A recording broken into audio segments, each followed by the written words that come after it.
একটা দেশের সবচাইতে বড় শক্তি হচ্ছে সার্বভৌম শক্তি। দুর্ভাগ্যজনক হলো সত্য, যাদের নেতৃত্বে বাংলাদেশ স্বাধীন হয়েছিল সেই ফ্যাসিস্ট অপশক্তির ষড়যন্ত্র এবং চক্রান্তের মাধ্যমে বাংলাদেশ তার সার্বভৌম শক্তিকে প্রতিবেশী রাষ্ট্রের হাতে বর্গা দিয়েছিল।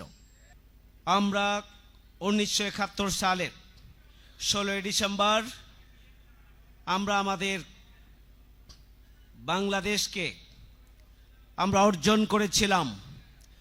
আমরা সেদিন বিজয় অর্জন করেছিলাম এবং সেই রক্তক্ষয়ী সংঘর্ষের পরে 9 মাসের আন্দোলন সংগ্রামের পরে আমরা একটি নতুন ভূখণ্ড পেয়েছিলাম, যার নাম বাংলাদেশ।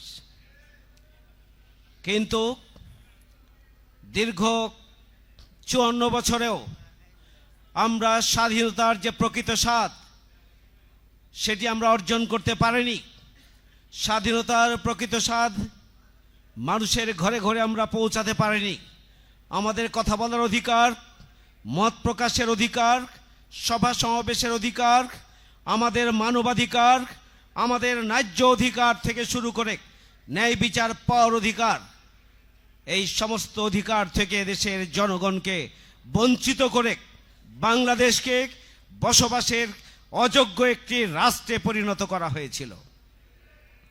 স্বাধীনতা অর্জনের পর, বিজয় অর্জনের পর একটা দেশের সবচাইতে স্বাধীন সার্বভৌম রাষ্ট্রের সবচাইতে বড় শক্তি হচ্ছে সার্বভৌম শক্তি। দুর্ভাগ্যজনক হলো সত্য, যাদের নেতৃত্বে বাংলাদেশ স্বাধীন হয়েছিল সেই ফ্যাসিস্ট অপশক্তির ষড়যন্ত্র এবং চক্রান্তের মাধ্যমে বাংলাদেশ তার সার্বভৌম শক্তিকে প্রতিবেশী রাষ্ট্রের হাতে বর্গা দিয়েছিল।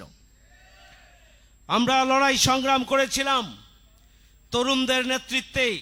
5 আগস্টের গণঅভ্যুত্থানের মধ্য দিয়ে আমরা শুধুমাত্র ফ্যাসিস্ট অপশক্তির বিরুদ্ধে আমরা দ্বিতীয় স্বাধীনতা অর্জন করি নাই, বরং এই দিনে আমাদের হারিয়ে যাওয়া যে সার্বভৌম শক্তি সেটিকে আমরা ফিরে পেয়েছিলাম।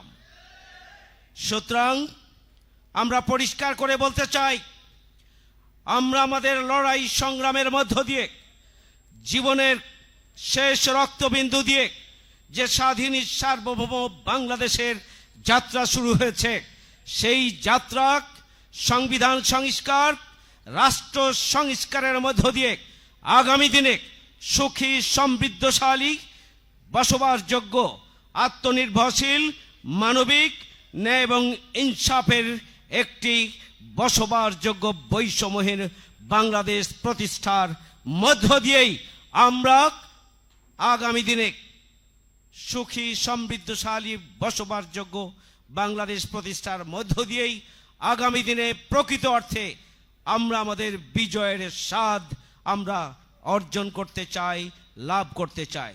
আগামী দিনে যে জাতীয় নির্বাচন, সেই জাতীয় নির্বাচনের দিনেই গণভোট দেওয়া হয়েছে। আমরা বারবার দাবি জানিয়েছিলাম গণভোট এবং জাতীয় নির্বাচন একসাথে হতে পারে না। এরপরও সরকার কার পরামর্শে এই ধরনের সিদ্ধান্ত নিয়েছেন আমরা জানি না, কিন্তু জুলাই গণঅভ্যুত্থানকে বিতর্কিত করার, জুলাই সনদকে মূল্যহীন করার একটি চক্রান্ত ছাড়া এটি আর কিছুই নয়। আগামী দিনে দেশের জনগণ সংস্কারের পক্ষে হা বলবে, ন্যায় এবং ইনসাফের পক্ষে হা বলবে, নতুন বাংলাদেশ প্রতিষ্ঠার পক্ষে হা বলবে। আগামী দিনে বৈষম্যহীন বাংলাদেশের পক্ষে হা বলবে। দুর্নীতি, সন্ত্রাস এবং চাঁদাবাজের বিরুদ্ধে আগামী দিনের জনগণ হা বলবে।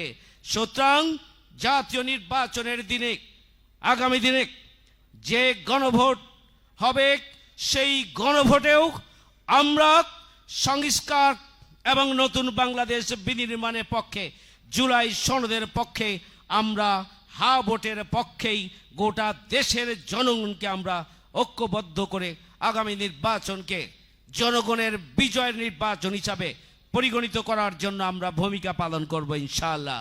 আসুন আমরা ঐক্যবদ্ধ হই। আসুন আগামী দিনে দুর্নীতি, সন্ত্রাস, চাঁদাবাজ, খুন এবং ধর্ষকদের বিরুদ্ধে ঐক্যবদ্ধ হই। আমরা বৈষম্যহীন নতুন বাংলাদেশ গড়ে তোলার জন্য আগামী জাতীয় সংসদ নির্বাচনকে সামনে রেখে আমরা এমন এক ফলাফল আমরা নিয়ে আসি যার মধ্য দিয়ে আগামী দিনে বাংলাদেশ একটা নতুন গণতান্ত্রিক অভিযাত্রার দিকে এগিয়ে যাবে। তাহলেই আজকের আলোচনা সভা সার্থক হবে।